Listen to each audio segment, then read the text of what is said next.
Hello guys, in this video I am going to show you how to delete your account on the eFootwear application.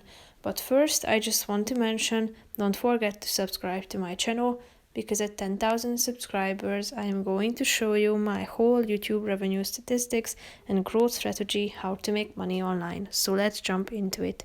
First of all, open the application on your phone. Tap on the user icon down below, which is the last option. Now you should click on My Account section, tap on I want to delete my account, press Confirm, and then you should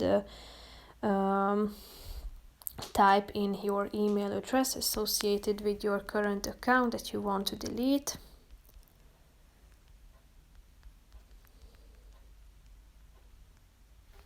And after that, you should press the button Send. And then as you can see, the default mail client on your device will open. You should verify the sender's email address. It must match the email address of the account that you want to delete. If it is inconsistent, we will ask for additional verification, as it says. So that's pretty much it for this video, guys. I hope you found it helpful. If you did, consider subscribing and see you in the next video. Bye bye.